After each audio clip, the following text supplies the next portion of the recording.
Let's talk about Asset Manager integration. Now we're going to look at something from our Python examples that you can download from our Hero Python Dev Guide. And this relates back to the tagging that we had a look at, as well as the building tracks from an export structure.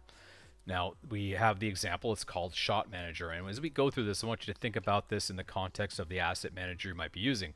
Something like Shotgun or F-Track. In this case, what we're using is, for example, is a spreadsheet. So we're going to be publishing information to our asset manager and then pulling data back into here. So this way we can find clips and make a new sequence based on footage that's assigned to us. Maybe we're going to be doing a review session of the lighting and we just want to dynamically build a track out from that. So if I go in Shot Manager and I import from spreadsheet, it's going to go ahead and build out this sequence for us. So we pulled information from our Shot Manager that was tagged. So maybe it was somebody, the project coordinator, maybe it was a supervisor that went into the asset manager.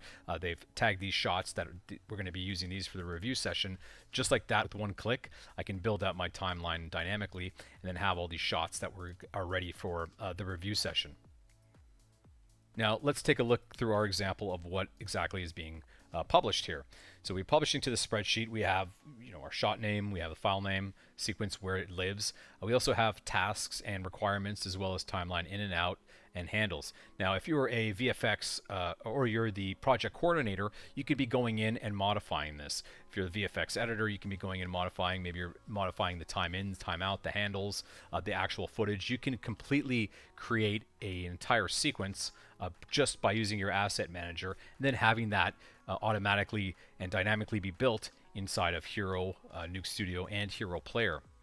We can even be entering some tasks. So like, for instance, let's do this, which just add a note, something like re-render, and we're going to leave this for a couple of shots here. And then maybe for the requirements, let's leave one, call it render, say the motion blur forgot to be turned on, so we're going to render with the motion blur for some of these shots here. And then in this case, we're in our asset manager, and then we make those changes, and then those changes are published. Now, back inside of our project here, what we can do is we can go ahead and pull that information. So we're pulling that published information again directly from our asset manager. So now let's look. We've added some notes and we can see that the tagging system comes into play. So if I select the tag, we can see that we need to re-render over here. We can go in and we can see that we have a requirement here, which is to re-render with motion blur. So all that information that we've left inside of our asset manager dynamically comes into our timeline. So with a single click, we're able to build this out. Now let's look at some other things that we can be using as an example. If we select our clips through our asset manager, we have a new contextual menu. And from here, we can write shot data. So now we're publishing data to the asset manager. We can update track items, meaning that we've published and then things have changed in the asset manager side of things, whether it's notes, it's timings, whatever the case is. We can begin to update the track items.